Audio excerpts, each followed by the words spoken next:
टोकदार असतात ते माणसं दुःखी आणि दरिद्र असतात. बरं, पायाच्या अंगठ्यापासून 1 किंवा 2 बोट तर अंगठ्याच्या पुढे असेल तर ती माणसं भाग्यवान असतात. नाही ते पदावर असतात, जॉबला सुद्धा असतात. इतकंच नाही, कमळाचे आकृती पाहून घेतले का ज्याची त्याची पाहिलं हां. आणि अंगठा आणि पायाचं बोट हे जर अंतर असेल तर ते माणसं दुःखी असतात. आता त्याच्यामध्ये अजून एक मोबाईलमध्ये स्टार चिन्ह आहे.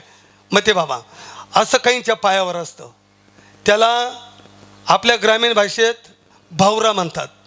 ते म्हणजे जाऊ द्या हो, त्याच्या पायावर लय मोठा भावरा आहे, ते कधीच घरी सापडत नाही. आणि तुम्हाला काय वाटते, इथं पार्किंगकडे जाईल, स्वयंपाकाकडे जाईल, मंडपाला गरकी मारील, सगळ्याच्या अगोदर गजर दाखवायला येईल, विठाला विठाला.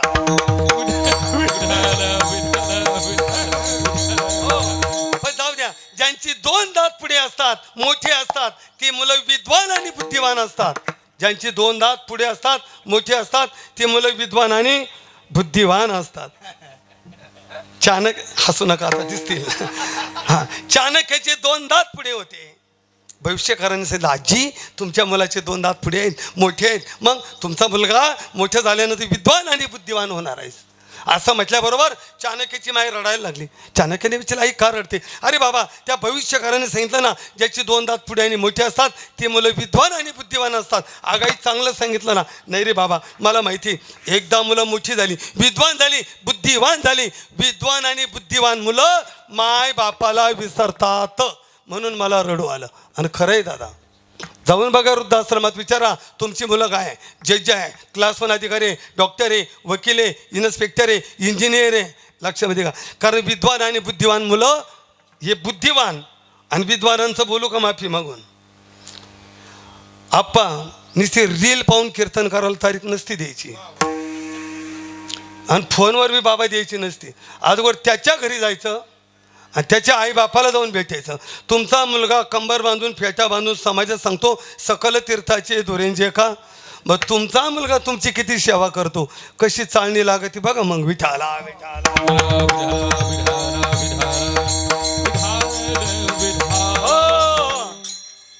म्हणून चाणक्याला रडवा. चाणक्य बाजूला गेले, दगड घेतला, पुढे असलेले 2 दात चाणक्याने फाडले, तोंडावरच्या रक्त येऊ लागलं. चाणक्याच्या आईने विचारलं, बाळा पडलाच का? नाही काही, कोणी मारलं? नाही मारलं. मग रक्त काय येतं? आई त्या भविष्यकाराने सांगितलं ना, माझे 2 दात तुला दुःख देणार, रडवणारे, मग मला 2 दात नकोय. चाणक्याने आई करता 2 दात पाडले. मग म्हणा, तया सेविसी कीर शरीरे लोन कीजे विठाला. सबसे बड़ी पूजा है, क्या बात है? माता पिता की सेवा, चाहे न पूजे मूर्ति, चाहे न तीर्थ दूजा.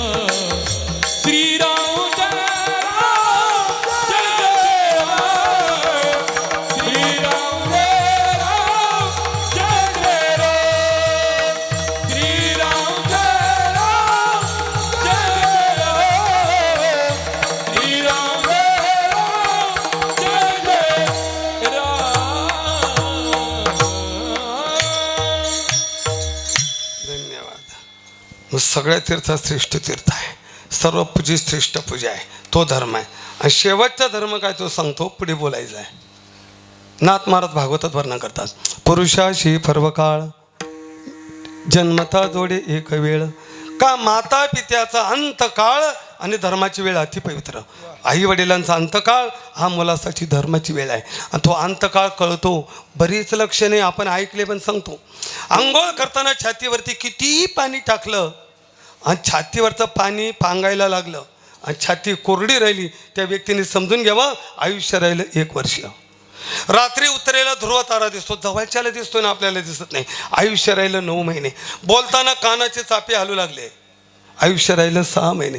सकाळी झोपेतून उठल्यानंतर आम्ही डोळे उघडतो आणि डोळे उघडल्याबरोबर जर एका वस्तूच्या 2 वस्तू दिसू लागल्या, एका लाईटाचे 2 लाईट, हिरवे पिवळे लाल जांभळे निळे पट्टे, सप्त रंग इंद्रधनुष्य, आयुष्य राहिलं 3 महिने.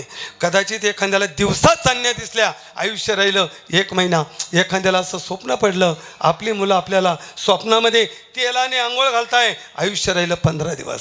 काळे कपडे घालून रेड्यावरती बसून कोणीतरी दक्षिण दिशेकडनं उत्पन्न आपल्या घराकडे येतोय. आयुष्य राहिलं 12 दिवस आणि तिथून पुढे ज्ञानोबरायांचं संशोधन आहे. ज्ञानोबराय म्हणतात कानात बोटं घाला, दोन्ही छिद्रे बंद करा, आवाज चिनचिन बंद करा. तो आवाज जर बंद झाला तर आयुष्य राहिलं 9 दिवस. कानी बोटं घालता नाद जे पाहावे, न ऐकता जाणावे 9 दिवस. भुवईचे केस बघा, आपल्याच भुवईचे केस आपल्याला दिसले नाही, आयुष्य राहिलं 7 दिवस. डोळा लावा, वरती बोट ठेवा, दाबा, लाल गोल टिंब दिसतो, नाही दिसला, आयुष्य राहिलं 5 दिवस. वरती श्वास चालू झाला, उलटा श्वास, आयुष्य राहिलं 2 दिवस. आणि ज्या दिवशी आपल्या नाकाचा शेंडा आपल्याला दिसणार नाही, तो आपला शेंडा. मनातेची दिनी राम राम कृष्ण, मनातेची दिनी राम कृष्ण, मनातेची दिनी राम कृष्ण, मनातेची दिनी राम कृष्ण. नासाक्रीचे अग्रा नदी सेता नयनी, नासाक्रीचे अग्रा नदी सेता नयनी. मनातेची दिनी राम कृष्ण, मनातेची दिनी राम कृष्ण. ज्ञानदेव म्हणे हे चालूचे लक्षण, अंतकाळी आपण पहावेगी, अंतकाळी आपण पहावेगी. ज्ञानदेव म्हणून साधूचे लक्षण, अंतकाळी जाणं. आपण पहावेगी, अंतकाळी आपण पहावेगी, पहावेगी. धन्यवाद बाबा. याहीपेक्षा अजून काही लक्षण आलेले आहे आणि आता त्याला काही बरीचशी मंडळी साक्षीला आहे, त्यात आबा साक्षीला आहे. आता काही अशी लक्षणं आहेत ते म्हटले, जर स्वप्नामध्ये नग्न पुरुष, वस्त्रहीन पुरुष जर आला तर त्या व्यक्तीचा मृत्यू सूर्यास्ताच्या आत होतो. आणि आम्ही अनुभवलं गेठे बाबा.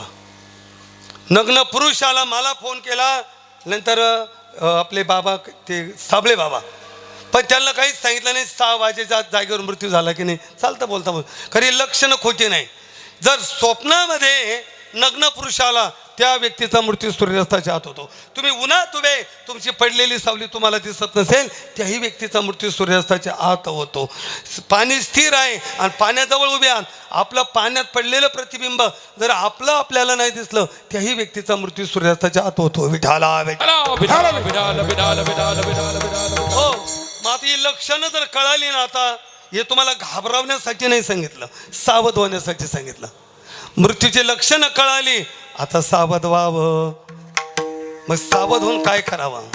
सावध होऊनी भजनी लागा, देव करती वारी, ओ वारी वारी माझ्या मल्हारीची वारी, वारी वारी माझ्या मल्हारीची वारी. वारी वारी माझ्या मल्हारीची वारी, वारी वारी मल्हारीची वारी.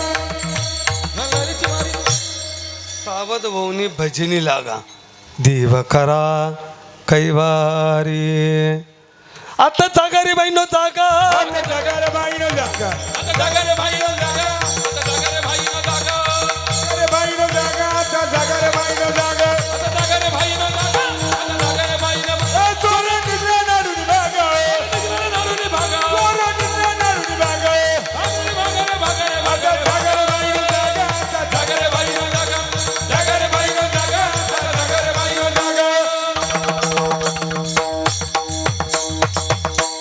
हे लक्षणं कळाली ना, कळाली लक्षणं कळाले ना, आता सावध व्हावं, बेसावध राहू नये. मग काय करावं? या काय करावं तर पहिलं माणसानं निर्वैर व्हावं. मृत्यूच्या अगोदर वैर संपवा, वैर ठेवून मरू नये. एक लक्षणं कळाली ना, मरण्याच्या अगोदर कुणाच्याही रुपया कर्जात राहू नये, कर्ज ठेवून मरू नये. पुढे ऐका, जो बाप मरण्याच्या अगोदर मुलांवरती कर्ज करून मरतो तो बाप नाही, तो त्या मुलांचा शत्रू आहे. आणि जो मुलगा मायबापाला म्हातारपणात सांभाळत नाही तो मुलगा नाही, तोही मायबापाचा काय आहे, शत्रू आहे. म्हणजे पहिलं ऋण मुक्त व्हा, वैर मुक्त व्हा. आणि तिसरं पाप मुक्त व्हा. कळत न कळत झालेलं पाप, त्या पापाचं प्रायचित्त घ्या. आणि नाही घेता आलं तर ज्ञानोबराय म्हटलं कमीत कमी केलेल्या पापाचा पश्चाताप तरी झाला पाहिजे. अनुताप तरी झाला पाहिजे. आणि हे सगळ्यात मोठे ज्ञानोबरामध्ये तीर्थ आहे. जरी दृश्यकृत झाला अनुताप तीर्थी नाहला. जो अनुताप तीर्थात नाहून जर माझ्याकडे आला ना त्याचं पाप सगळं नष्ट होतं. किंवा शास्त्र त्याच्याही पुढे सांगतं वयाच्या 50 नंतर बरं का 50 नंतर आबा मुलगा जर कर्तव्य दक्ष असेल, जर हा शब्द लक्षात ठेवा, मुलगा जर कर्तव्य दक्ष असेल आणि मुलगा जर सुसंस्कार असेल तर बापाने संसाराची जबाबदारी मुलाच्या स्वाधीन करून आत्मकल्याणाचा मार्ग शोधला पाहिजे. मग काय करावा? काळ सारावा चिंतने एकांतवासी गंगा स्नाने देवाच्या पूजने प्रदक्षिणा तुळशीच्या देवाच्या पूजने प्रदक्षिणा देवाच्या पूजने प्रदक्षिणा तुळशीच्या देवाच्या पूजने तुळशीच्या काळ सारावा चिंतने एकांतवासी गंगा स्नाने देवाच्या पूजने प्रदक्षिणा तुळशीच्या बस आपुले आपण करा सोडवा. काय करायची ती स्थिती आहे. मग मुलाचा धर्म आहे अंत्येष्टी अंत्यसंस्कार मृत्यूनंतरची ही कर्म आहे. आणि त्यानंतर मग मुलाचा धर्म आहे मृत्यूनंतरचं जे कर्म आणि कर्मांतर आहे त्यामध्ये आलं श्राद्ध. त्यामध्ये काय आलं? श्राद्ध. मग मुलाचा धर्म आहे श्राद्ध केलं पाहिजे. श्राद्ध म्हणजे काय? श्राद्ध शब्दाचा अर्थ तरी काय? तर व्याकरणामध्ये श्रद्ध नावाचा धातू आहे आणि श्रद्ध नावाच्या धातूपासून ज्या शब्दाची निर्मिती होते त्याचं नाव आहे श्राद्ध. श्राद्ध म्हणजे काय? किती मोठा मंडप दिला, बर किती समाज जमावला, कोण कीर्तनकारांना किती डिजिटल लावले, यापेक्षा हे कर्म करताना किती श्रद्धेने केलं त्याचं नाव आहे श्राद्ध. पुढे बोलू. एखादा मुलगा जर माय पित्याची सेवा मनोभावे करतोय, सन्मान करतोय, देखभाल ठेवतोय, आदर करतोय, गरजा पुरवतोय, त्याने मृत्यूनंतर फक्त पाव किलो तांदळाच्या भाताचा पिंड केला आणि एक पितर जेव घातला तरी सुद्धा काय आहे? श्राद्ध आहे. नाही तर बऱ्याच वेळेला घडतं भाऊ, बाप मुकला ताकाला लाडू घातले लोकाला. जिंदे बाप को रोटी न देवे बाप मरे पछताई हो रामा बाप मरे पछताई हो जिंदे बाप को रोटी न देवे मरे बाप पछताए रे रामा मरे बाद पछताए. मुट्ठी भर चावल घर पर फेंकी बाप को कौआ बनायो अनाड़ी दुनिया वचन बिना कैसे करियो. अनाड़ी दुनिया वचन बिना कैसे करियो.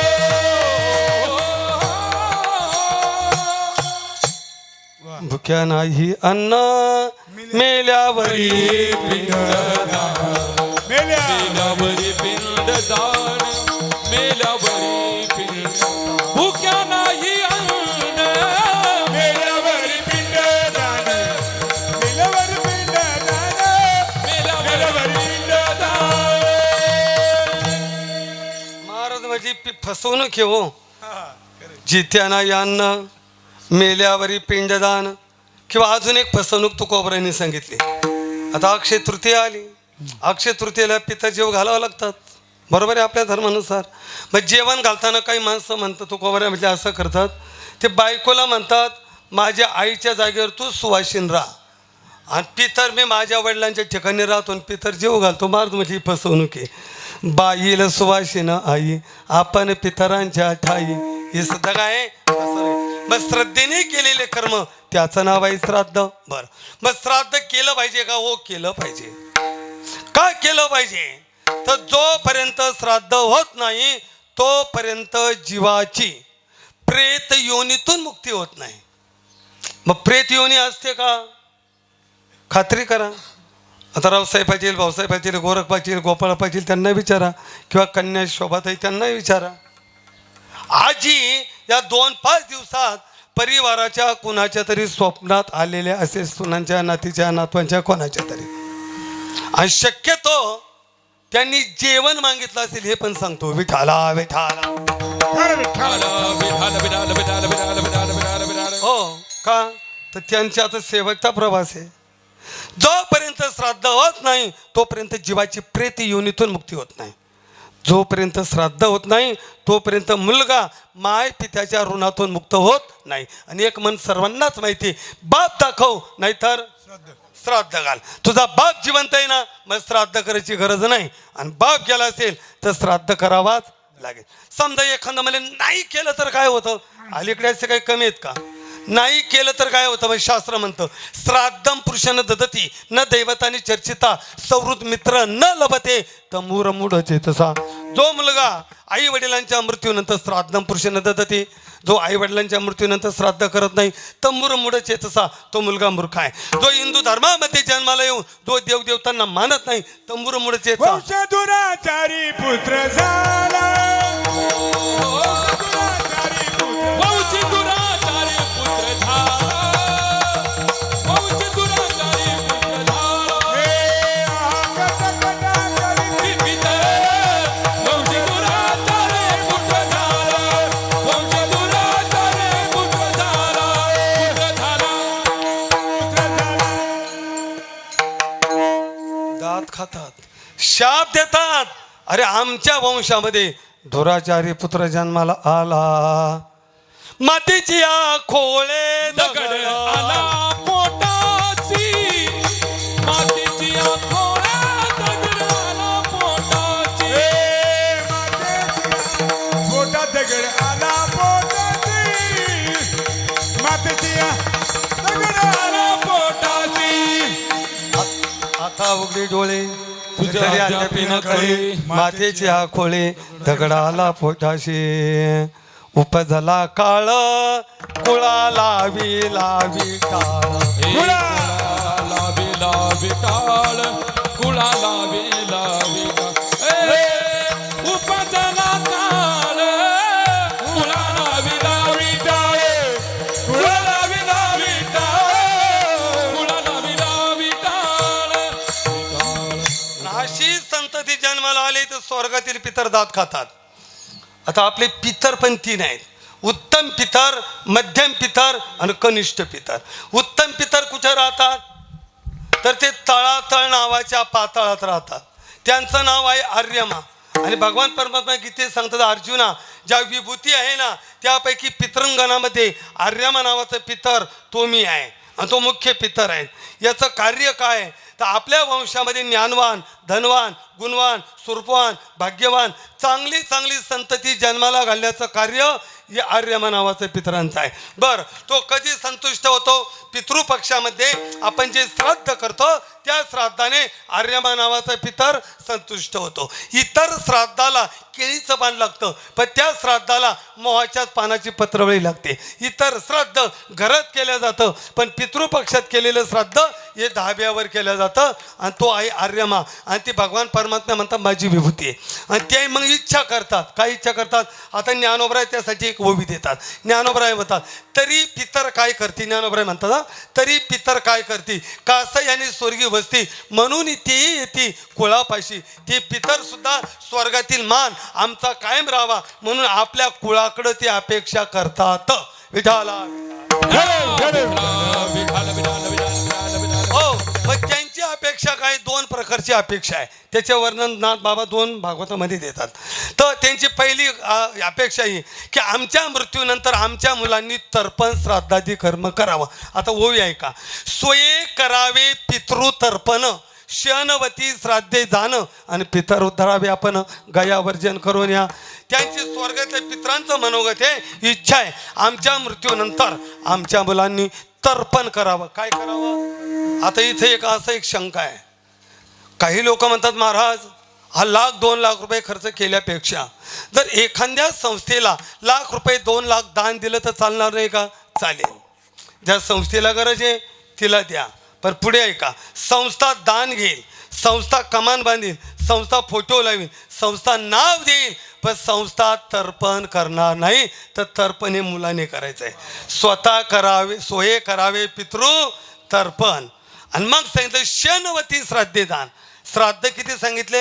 96 प्रकारे श्राद्धाचे. किती? 96. आता इतके कसे सांगू? 1-2.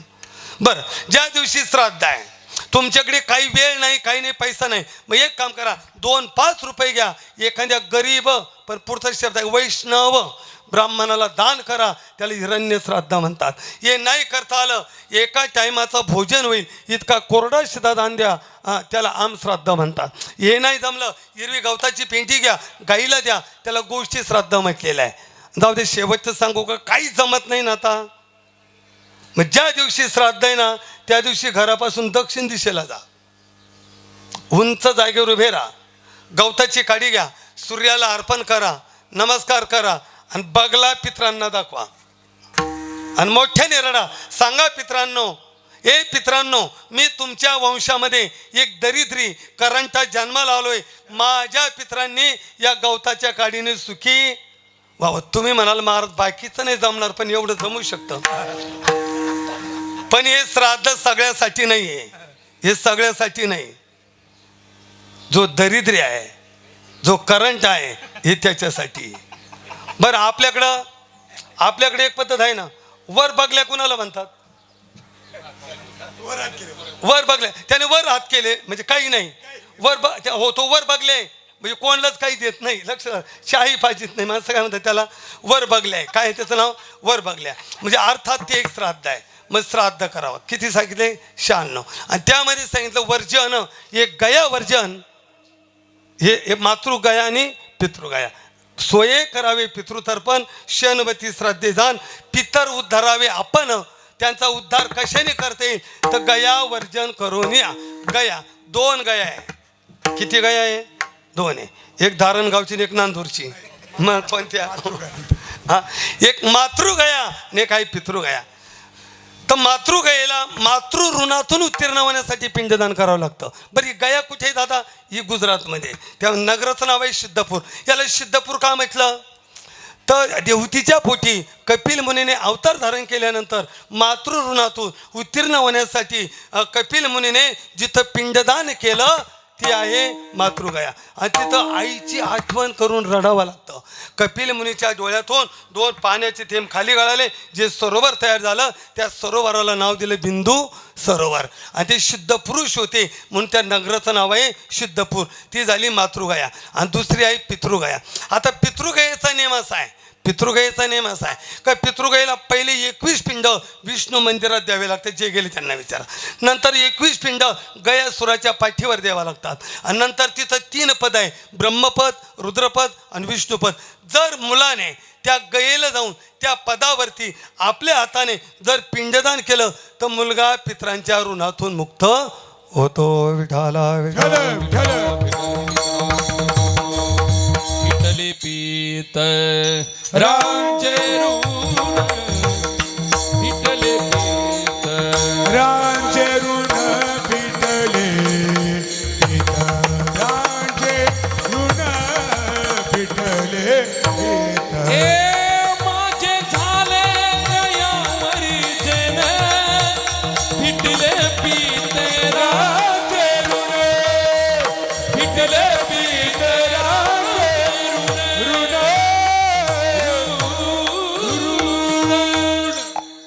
वर्जनादी कर्म करून याने उद्धार करावा अशी त्यांची इच्छा आहे. परत त्यांची अजून एक इच्छा आहे. नाथ महाराज वर्णन करतात, होते पितरांचे मनोगत. बर का, पुत्र होईल हरिभक्त, कुळे उद्धरील समस्त, परितो विषयी पचनी पडत असे. अरे आमच्या वंशामध्ये असं एक सुपुत्र हरिभक्त जन्माला यावं आणि त्याने भक्तीच्या माध्यमातून आमचा उद्धार करावा. कारण ज्या वंशामध्ये ज्या कुळामध्ये एकही वैष्णवच जन्माला आला नाही तर त्यांच्या पितरांचा पूर्ण ताफा हा भव नदीमध्ये डुबल्याशिवाय राहत नाही. जये कुळी नाही एकही वैष्णव, त्याचा पुढे भव नदी ताफा, त्याचा पुढे भव नदी ताफा, त्याचा पुढे भव नदी ताफा. जये कुळी नाही एकही वैष्णव, कुळी नाही एकही वैष्णव, जय कुळी नाही एकही वैष्णव, जय कुळी नाही एकही वैष्णव, त्याचा पुढे भव नदी ताफा, पुढे भव नदी ताफा, त्याचा पुढे भव नदी ताफा. म्हणून जोपर्यंत आपल्या कुळामध्ये हरिभक्त वैष्णव जन्माला येत नाही तोपर्यंत ते स्वर्गातले पितर वाट पाहतात ती वाट स्वर्गीचे पूर्वज वंशी बाबा आहे सा किंवा कोणी भक्तराज कोणी वंशी बाबा भक्तराज आमच्या वंशामध्ये एकतरी भक्तराज जन्माला यावा आणि त्याने आमचा उद्धार. मग उद्धार दोन बाजूने, एक कर्मकांड सांगितलं आणि एक भक्ती सांगितली. मग कर्मकांडामध्ये त्यांची इच्छा आहे की यांनी श्राद्धादी कर्म करावं आणि जर मुलाने श्राद्धादी कर्म नाही केलं तर पितरांचं अधपतन होतं आणि अधपतन झालं की ते शाप देतात. पितर अधपतना जाते पितर अधपतना पितर अधपतना जाते पतना शाप देती अति क्रोधे शाप देती अति क्रोधे शाप देते अति क्रोधे शाप देती अति क्रोधे शाप देती अति क्रोधे शाप देती अति क्रोधे. पितर अधपतना जाते शाप देते अति क्रोधे शाप देतात आणि जीवन उद्ध्वस्त होतं दुःखी होतं. मुद्दा फक्त एवढा ऐका. संदीपान महाराजांच्या मुखातून ऐकलेलं वाक्य आपल्या पुढे ठेवतो. बाबा ग्रस्ती माणसाला जर प्रपंचामध्ये उन्नती व्हावी असं वाटत असेल आणि परमार्थ जर कडेला जावा असं वाटत असेल तर आपली कुलदेवता आणि पितर आपल्यावरती नाराज नसले पाहिजे. कुलदेवताही नाराज नसली पाहिजे आणि पितर सुद्धा नाराज. म्हणून किमान वर्षातनं परिवारातली एक तरी व्यक्ती त्या कुलदेवतेकडे गेली पाहिजे. म्हणजे कुलदेवतेचा अधिकार साधा नाहीत महाराज. हा लक्षामध्ये एक बोलू. कधी कधी आता जे काही मला बाबा या विषयातले प्रश्न विचारतात बरं का आप्पा, ते म्हणजे महाराज यांचं वंश खंडन झालेलं आहे. बरं म्हटलं मग पुढे मग ती जमीन विक्रीला आहे, मग घेऊ का नको घेऊ? मी म्हणतो बिंदास घे, जमीन घे, पण त्याची नियम एक आहे. आता तुम्हाला मी नियम सांगतो. नियम असे आहेत. आता मला एक सांगा, एखादा मुलगा समजा एखाद्या सरकारी नोकरीला आहे, त्याचं लग्न झालेलं नाही, त्याला भाऊ नाही, पत्नी नाही, मुलगा नाही, मुलगी नाही, फक्त आई वडील आहे, आणि त्या मुलाचं जर निधन झालं तर त्याचं पेन्शन कुणाला जातं? मग आता पत्नी नसल्यावर आई वडला आईला जातं का नाही? म्हणजे आता पुढचा त्याचं खंडन झालं ना, मग ती रक्कम कोणाकडे जाते? आईकडे जाते. हे जसं आहे तसं आपण ज्या कुलात उत्पन्न झालो, जी आपली कुलदेवता आहे, ज्या कुलात उत्पन्न झालो आणि त्या कुलात उत्पन्न झालेल्या व्यक्तीचा जर पुढे वंश खंडन झाला तर त्या इस्टेटीवरती अधिकार हा कुलदेवतेचा असतो. विठाला विठाल विठाल विठाल विठाल विठाल विठाल विठाल. मग ते इस्टेट जरूर घ्या, पण कुलदेवतेचा काही भाग काढून द्यावा लागतो. बिंदास घ्या. विठाला विठाला. मग आपली कुलदेवता नाराज नसली पाहिजे. बरं आपली कुलदेवता नाराज आहे हे लक्षण लई आहे बाबा, पण एकच सांगतो वेळेच्या अभावी जरा वरून तापलंय. ऐका आप्पा, एकच लक्षण आहे. जर तुम्ही गावात आले, लक्षात आलं, तुम्ही घरी आले, गावात आले, घरून फोन चालले, पण तरी तुमची घरी जाण्याची इच्छाच होत नाही, लवकर घरी जाण्याची इच्छा होत नसेल, त्याने समजून घ्यावं आपली कुलदेवता नाराज आहे. आणि पितर नाराज, सांगू का, पितर जर नाराज असेल तुम्हाला ती निवांत झोपू देत नाही. 12 वाजले, 1 वाजला, 2 वाजला, झोपच येत नाही, त्याने समजून घ्यायचं पितर माझे नाराज आहे. एक झोप झाली, मध्यरात्री तहान लागली, घसा कोरडा पडला, जर एखादी व्यक्ती मध्यरात्री उठून पाणी पित असेल आप्पा, त्याने समजून घ्यायचं माझी पितर तहानेलेले आहेत, त्यांना पाण्याची गरज आहे. ते ताणलेले असेल तर आपल्याला ताण लावतात. जेवणाला बसल्यानंतर ताटामध्ये नेहमी कायम केश येतो, कायम नेहमी केश येतो. त्याने समजून घ्यायचं आपले पितर उपवाशी आहेत, पितर उपवाशी आहेत. बरं इतकंच नाही, जेवण केलं तरी सुद्धा खालेलं पितर उपाशी असेल तर जिरू देत नाही, ॲसिडिटी होते, नाही जिरू देत. बरं परिवार इतर वेळा चांगला आहे, पण जेवणाला बसल्यानंतर जर संवाद होत असेल तरी पितर नाराज आहे. बाप लेकामध्ये प्रश्न उत्तर निर्माण झाले तरी पितर आपले नाराज आहे, आणि नाराज झाले का मग ते शाप देतात. आहा कटा करते तयाचे पितर, आणि वंशीधोराचा पुत्र झाला, आणि मग जीवन उद्ध्वस्त झालं, दुःख आलं. म्हणजे आजही हे बघा, मानणं न मानणं हा ज्याचा त्याचा स्वतंत्र विषय आहे, माना न माना, पण बरीच माणसं आजही बाबा पितृदोष आहे, बरीच. आता त्याला 57 कारण आहे, इतकं सांगणं तर काही शक्य नाही, पण 1-2 सांगू का? आज कोणता वार आहे? मंगळवार आहे का? आज बाबा आज काय मंगळवार, आज मध्यरात्री मंदिर बांधलं, देश कार्याला मदत केली, समाज का सेवा केली, अर्थात गरिबाच्या मुलांचं पालकत्व स्वीकारलं. बरं इतकंच नाही, ते अनाथ मुलांनाच सांभाळ केला, अन्नदान केलं, कुठला दोष लागत नाही. पण काहीच केलं नाही आणि ती संपत्ती जर जमा ठेवली ना, ती 2 पिढ्या सुख देते आणि 3ऱ्या पिढीमध्ये पितृदोष होतो आणि पितृदोषाचे लक्षण आहे 3री पिढी बर्बाद होणं, दरिद्री येणं, मानहानी, समाजात किंमत नसणं, मुलं मुली वाईट व्यसनाला जाणं, तरुण मुला मुलींचा अपघाती मृत्यू होणं, मुला मुलींचे लग्न वेळेवरती न होणं, आंतरजाती विवाह होणं, त्यांना संतती न होणं, झाली संतती आंधळे पांगळे लुळे खुळे वेडे मतिमंद कोड फुटलेले बैरे मुख्य हे मुलं जन्माला येणं. हे नाहीच कळालं, त्या माणसाच्या घरासमोर रोज सकाळी 9 ते 10 या दरम्यान कावळा येऊन ओरडणं किंवा उजवात या आयुष्य रेषा तळाशीचा 2 रेषा फाकल्या आणि डाव्या बाजूला गुन्हाखोराची फुली आली, याला अर्ध तुटलेलं मत्स्यचिन्ह म्हणतात. हे जर हातावरती आलं तर समजून घ्यावं, हा 3ऱ्या पिढीवरचा पितृदोष. श्राद्ध नाही केलं तरी पितृदोष येतो. विठाला मग तुम्ही मला केलं आज्यानं, कोणी केलं? आज्यानं. आणि भोगायची वेळ कोणाला आली? मग याला उपाय तुम्हाला सोपा उपाय सुद्धा सांगून जातो, करता आलं तर करा.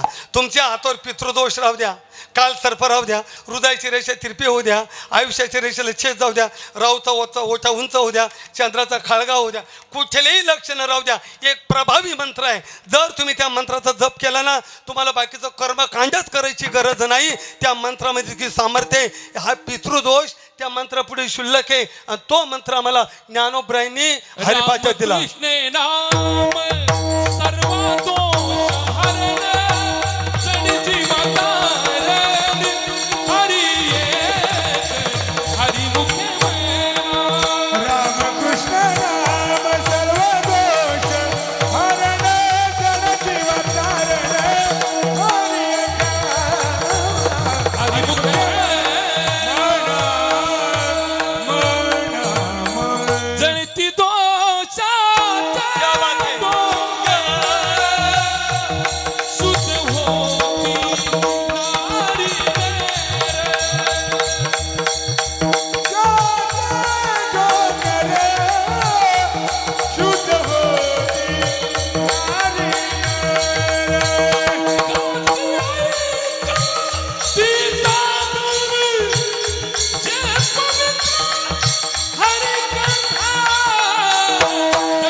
त्याने अन्नदान करा. अन्नदानाने दोष जातात. एक वेळ असेल तर नामस्मरण करा, कथा चिंतन श्रवण करा, कथेने दोष जातात 2. अन्नही जमलं तर रामकृष्णारी जेव्हा आठवल तेव्हा म्हणा रामकृष्णारी. हा प्रभावी मंत्र आहे आणि या मंत्राने हा पितृदोष त्याच्यापुढे शुल्लक आहे, एकदम शुल्लक आहे. यापेक्षा मोठमोठे दोष हे रामकृष्णारी या मंत्राने जातात. हा सगळ्यात नारायण नागबळी त्रिपिंडी करा नका करा, फक्त या मंत्राचा जप करा. पूर्वजा वैकुंठ मार्ग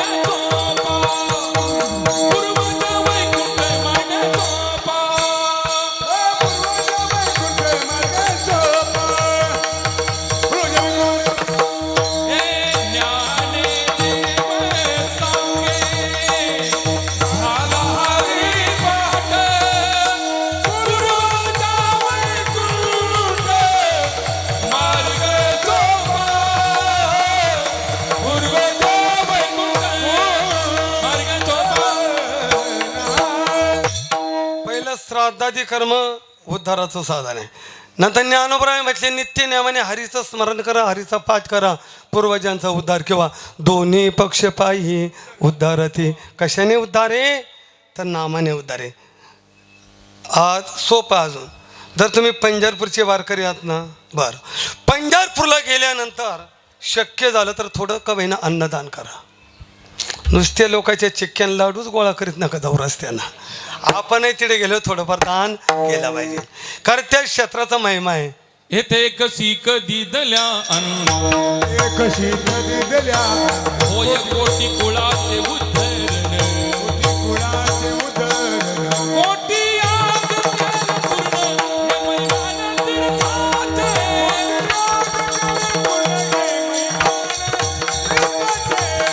याग केलं पूर्ण हे मैदान तीर्थाचे.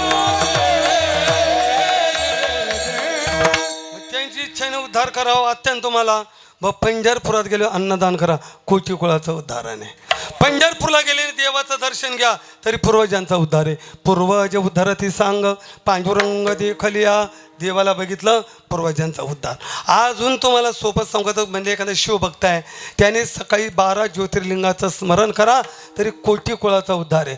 सत्य ज्योतिर्लिंगे 12 प्राप्त काळी स्मरण करा कोटी कुळे ही उद्धारा भवा तराल बापांनो. आणि नाहीच जमलं तर त्या विठोबाचं नामस्मरण शुद्ध अंतकरणाने भावाने घ्या. तुका म्हणे कोटी कुळे ती पुनित भावे गाता गीत विठोबाचे. मग उद्धार कशाने होतो श्राद्धादी कर्म. उद्धार कशाने होईल अन्नदान कर्म. उद्धार कशाने होईल पुण्यादी कर्म. उद्धार कशाने होईल पंढरपूर क्षेत्रामध्ये अन्नदान. बरं उद्धार कशाने होईल आळंदीची वारी केल्यानं. जो करील याची यात्रा तो तारील सकळई सगळ्या गोत्राचा मातृ पितृ भ्राता सगोत्र सगळ्यांचा उद्धार. मग उद्धार ही एक बाजू झाली. पण महाराज उद्धार कशाने होतं ऐकलं पण तुम्ही म्हणजे पूर्वज नरकात कशाने जातात ते बी सांगा ना. उद्धार तर सांगितलं पण नरकात आता त्याला अनेक कारण आहे पण एक दोन सांगतो.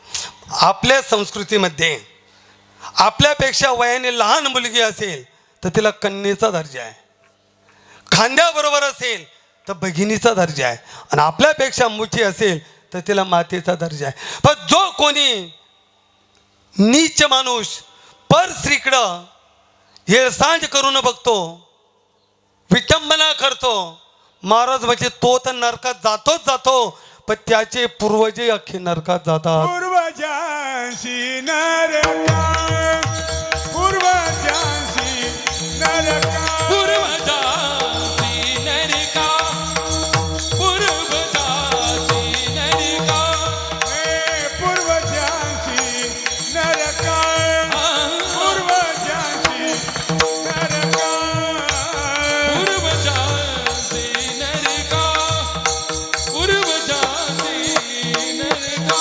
हे जाणे ते ऐका जाणे ते ऐका निंदा करावी चाहडी निंदा करावी चाहडी हो.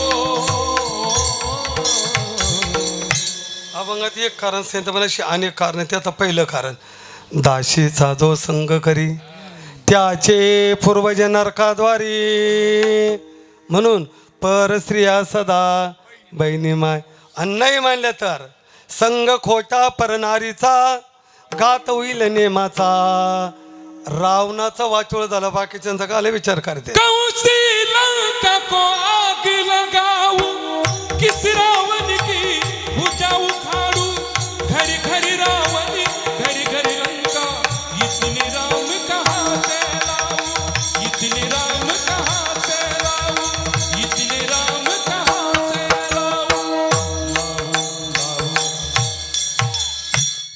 म्हणून परस्त्रिया सदा बहिणी माय. पण दुसऱ्याच्या स्त्रीकडे वाईट नजरेनं बघितलं तर आपणही नरकात आणि पूर्वज सुद्धा नरकात. हे एक कारण आहे. परत एक कारण सांगतो.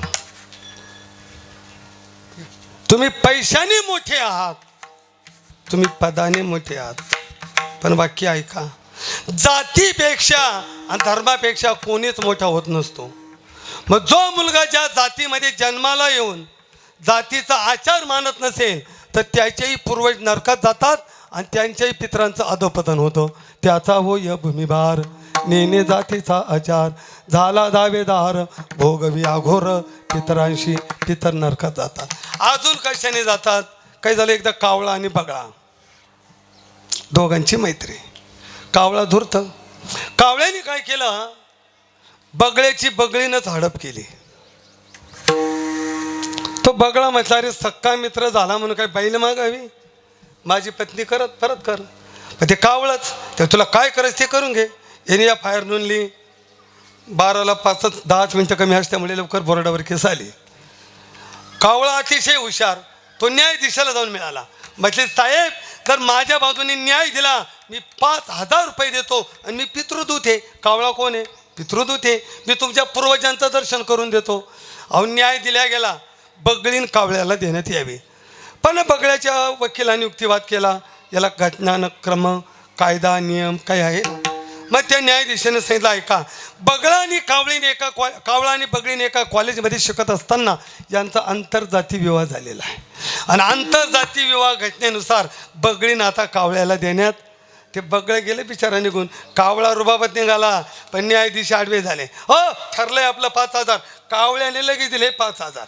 म्हणजे तुम्ही म्हटले ना तुम्ही पितृदूत आहे म्हणे, माझ्या पित्रांचं दर्शन करू म्हणे, देतो लगेच.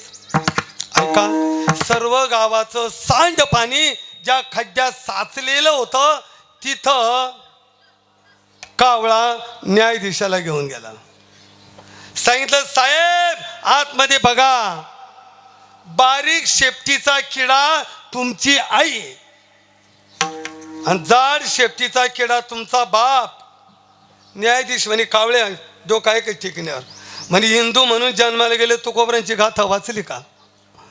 तुकोबऱ्यांनी स्पष्ट सांगितलं, लोभावरी ठेवणी येत जो करी असत्य न्याय नित, त्याच्या पूर्वजा पतन नरकी किडे होती जाण, नरकी किडे होती जाण, नरकी किडे होती जाण. बस. लोभावरी ठेवणी येत, लोभावरी ठेवणी येत, जो करी असत्य न्याय नित, त्याच्या पूर्वजा पतन नरकी किडे होती जाण. म्हणून विनंती आहे, राम राम बंद झाला तरी चालेल, निमंत्रण बंद झालं तरी चालेल, चहा बंद झाला तरी चालेल, तरी खोटी साक्षा देऊ नये, अधर्मी माणसाला बाजू देऊ नये आणि खोट्याच्या मागे उभं राहू नये आणि खोटा न्याय करू नये. जर खोटी साक्ष द्याल, खोटा न्याय कराल तर आपलंही अधपतन आणि पूर्वजांचंही नरकत जाणं. अजून भरपूर कारण, एक कारण सांगतो. आता काही अभंग असे आहेत बरं का बाबा, आता ते अलीकडे लोक काही अभंगाचा संदर्भ कुठे ते म्हटले, बघा अभंग असा आहे, मुंगी व्याली शिंगी झाली आणि तिचे दूध किती. पद्धतच नाही, कशी काय मुंगी व्याली आणि तिला कशी काय शिंगी झाली आणि 12 राजन भरून गेले. मग तुकोबराय म्हणतात, नामदेव महाराज म्हणतात, जो सद्ग्रंथाला, सत्वचनाला, वेदाला, शास्त्राला, पुराणाला, संत वाक्याला जो खोटं म्हणतो तोही नरकात जातो आणि त्याचे पितर सुद्धा नरकात जातात. विष्णुदास नामा म्हणे ऐका त्यांची ख्याती, लटिकेचे म्हणते त्याचे पूर्वज नरकात जाते. लटिकेचे म्हणते त्याचे पूर्वज नरकात जाते. लटिकेचे म्हणते त्याचे पूर्वज नरकात जाते. विष्णुदास नामा म्हणे ऐका त्यांची ख्याती, लटिकेचे म्हणते त्याचे पूर्वज नरकात जाते. लटिकेचे म्हणते त्याचे पूर्वज नरकात जाते. लटिकेचे म्हणते त्याचे पूर्वज नरकात जाते. लटिकेनं बोलू आम्ही वर्तमान खोटे, लटिकेनं बोलू आम्ही वर्तमान खोटे. लटिकेने बोलू आम्ही वर्तमान खोटे. लटिकेने बोलू आम्ही वर्तमान खोटे. अनेक कारण आहे. अजून कशाने नरकात जातात तर महाराज म्हणजे भरपूर आहे, पण एकच कारण सांगतो आता. पूर्वजाशी नरका जाणे ते एक ऐका, एक कारण ऐका की आपले पूर्वज नरकात कशाने जातात. महाराज म्हणजे कारण. मग म्हटलं लोक सांगा महाराज असं कोणतं कारण आहे का त्या कारणाने पूर्वज नरकात जातात. महाराज म्हटलं ते सांगतो अभंगाच्या दुसऱ्या चरणात.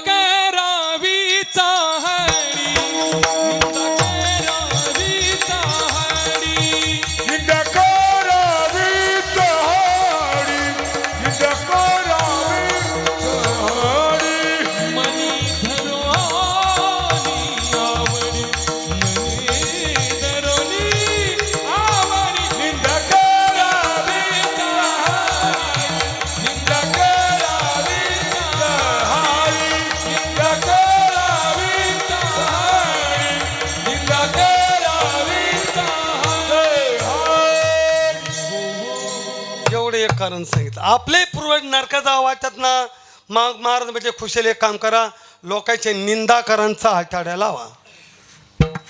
बरं याचा आड्या लावताना कसे लावा? हे काम मन लावून करा ना, आवडीनं करा. महाराज म्हटले मनी धरून आवडी. काय करा? निंदा करावी चाडी. निंदा चाडी हे आपल्याला अधोगतीला नेतं आणि पितरांचं अधोपतन होतं. अजून एक प्रमाणीकरण बाबा, तुका म्हणे धिग आयुष्य झाले लोक, निंदक वादक नरक जाते. आता पाहू नका ते वादक म्हणजे वाजवणारा नाही, वादक म्हणजे जातीत जातीत वाद लावणारा, भावा भावात वाद लावणारा, गावात वाद हे वाद लावणारे आणि निंदा करणारे, चाठळे लावणारे या अख्खे नरकात जातील. त्यांचेही पूर्वज नरकात जातील. खरं जगामध्ये अनेक पाप आहे, पण सगळ्यात मोठं पाप हे निंदेचं सांगितलं ज्ञानोबरायांनी. ज्ञानोबराय म्हणतात एखाद्याच्या पत्रिकेमध्ये जसं सर्व क्रूर ग्रहाची मांदी एक वेळेला यावी, तशी जगातील सर्व पाप हे निंदकापाशी येतात. क्रूर ग्रहाची मांदी जैशी मिळे एकीची राशी, तैशी येती निंदकापाशी अशेष पापे. निंदकाजवळ जगातील सगळे पाप येतात आणि त्यामुळे त्याचंही अधपतन आणि पूर्वजही नरकात जातात. आता पापाचे लय प्रकार आहे. पाप, उपाप, मापाप, अनुपाप, नैमित्तिक पाप, कारण पाप, जाणत्यापणातलं पाप, नेणत्यापणातलं पाप. आता किती? फक्त 5 आहे का मुख्य? मद्यपान करू नये पाप आहे, मांसाहार करू नये पाप आहे, परस्त्रीगमन करू नये पाप आहे, चोरी करू नये पाप आहे, आणि जुगार खेळू नये पाप आहे. पाप सांगू का एकच, स्वतः पत्ता खेळत नाही, हात सुद्धा लावत नाही, फक्त पाठी मागून सल्ला देतो, टाक रांजण अनुगुल्या. कळलं का?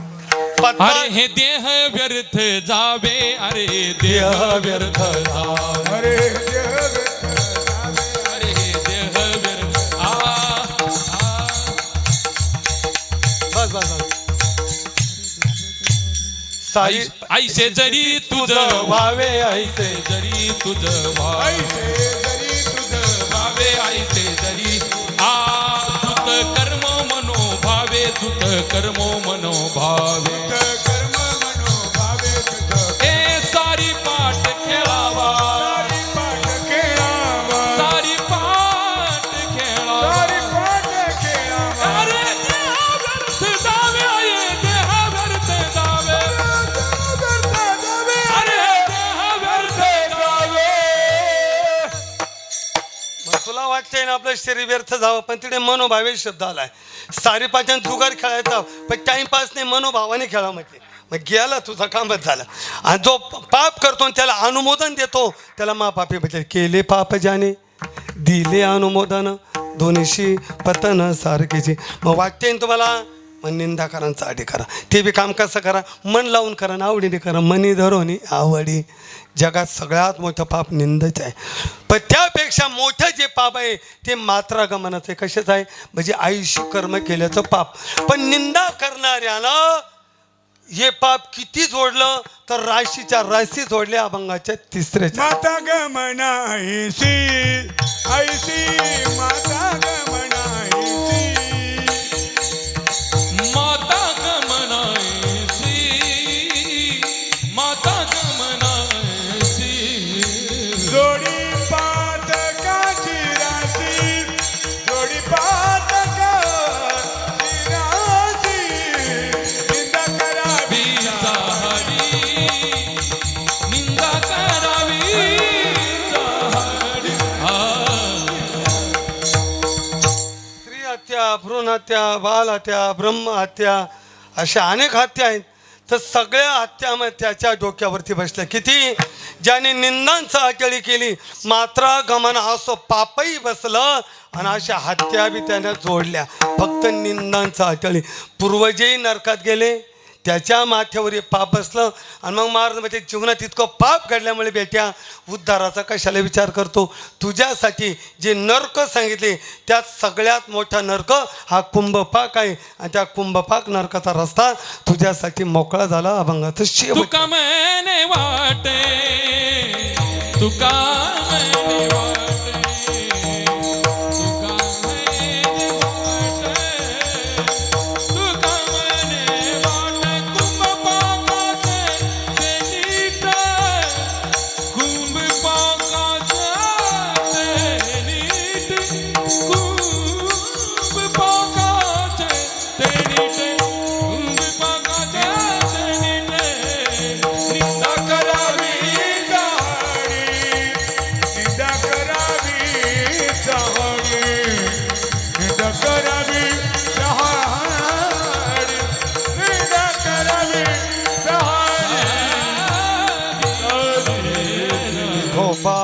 रखुमाई चला विठोबा रखुमाई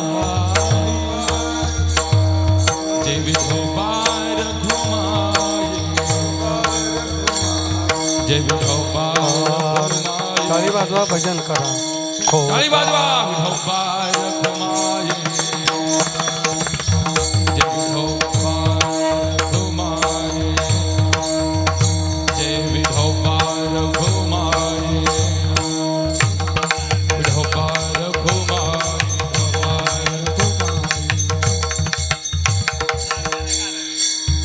जय विठोबा रखुमाई जय विठोबा रखुमाई जय विठोबा रखुमाई विठोबा रखुमाई पुंडलिक वरदा हरी विठ्ठल श्री ज्ञानदेव तुकाराम पैन हरिनाथ भगवान सद्गुरु गंगागिरी महाराज सद्गुरु नारायण पदमेश्वर भगवान विश्वगुरुनाथ महाराज की जय नूरुद्दी राया सोपन मुक्ताबाई ज्ञानेचा काळी बाजू खाली बसले हाय बोल काळी बाजू खाली भजन करा नूरुद्दी राया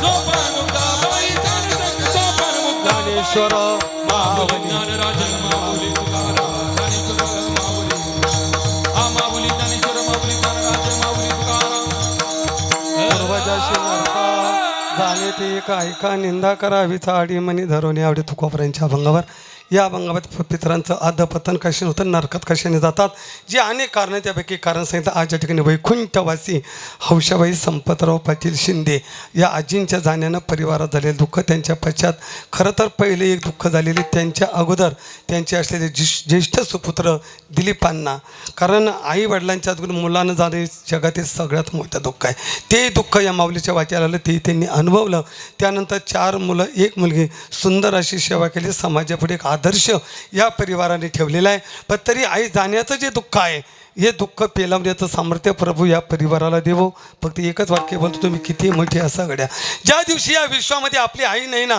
त्या दिवशी आपण खरे भिकारी स्वामी तिन्ही जगाचा आई बी न भिकारी ज्या दिवशी आई गेली दयेचा सागरातला ज्या दिवशी आई गेली प्रेमाचा धरा संपला ज्या दिवशी आई गेली आतुरतेने वाट पाहणारे डोळे गेले ज्या दिवशी आई गेली संस्कार देणारा शिक्षक गेला ज्या दिवशी आई गेली बाजू मांडणारा वकील गेला आणि ज्या दिवशी आई गेली न्याय देणारा न्यायाचार्य गेला आणि ज्या दिवशी आई गेली त्या दिवशी खरं दूध गेलं आणि डुप्लिकेट दूध शिल्लक राहिलं म्हणून बरीच माणसं आईच्या मरणानंतर दूध पित नाही काय पित नाही खरं दूध गेलं या दुधाला काय किंमत आहे आणि एक म्हण आपल्याला माहिती नाही माता वर्गाला विचारा तुमचं माहेरमध्ये माहेरपण कुठपर्यंत आहे तुमचं माहेरपण कुठपर्यंत जोपर्यंत तुमची माहेरमध्ये आहेत ना तोपर्यंत तुम्ही माहेरमध्ये लेक आहात पण आई गेल्यानंतर त्याच माहेरमध्ये तुम्ही आता पाहुण्याबाई झालात जोपर्यंत तुमची माय आहे ना तोपर्यंत कधी पिशवी रिकामी येत नाही आणि ज्या दिवशी माय गेली ना त्या पिशवीत कोणी टाकत नाही म्हणून आमच्या मातृवर्गात म्हणे जोपर्यंत माय तोपर्यंतच माहेर आणि ज्या दिवशी माय गेली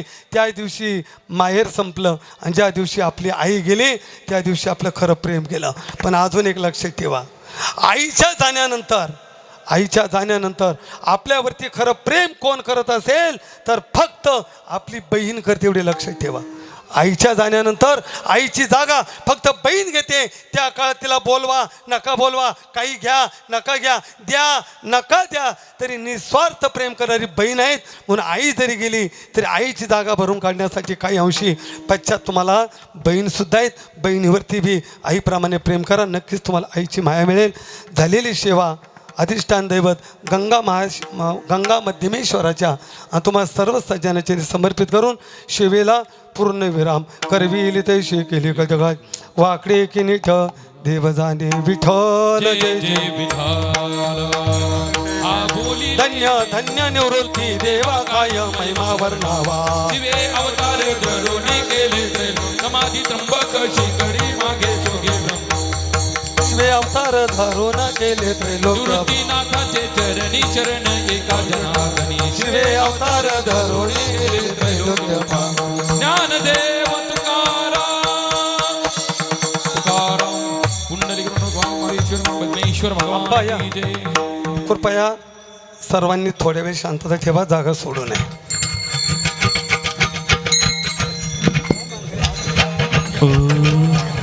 उपस्थित बंधू आणि भगिनींनो, आज शिंदे परिवाराच्या वतीने हौशाबाई संपतराव शिंदे यांचं प्रथम वर्ष श्राद्धाच्या निमित्ताने शिवाजी महाराज भालुरकर यांचं हरिकीर्तन या ठिकाणी आपण सर्वांनी जीवनामधील अनेक गोष्टी आपण प्रपंचामध्ये वावरत असताना आपल्याकडून सहज अशा अनेक चुका या ठिकाणी होत असतात. महाराजांनी बारीक निरीक आपल्याला भरपूर काही मार्गदर्शन या ठिकाणी केलेलं आहे. महाराजांचं या परिवाराच्या वतीने ऋण व्यक्त या ठिकाणी करतो. महाराजांबरोबरच आलेले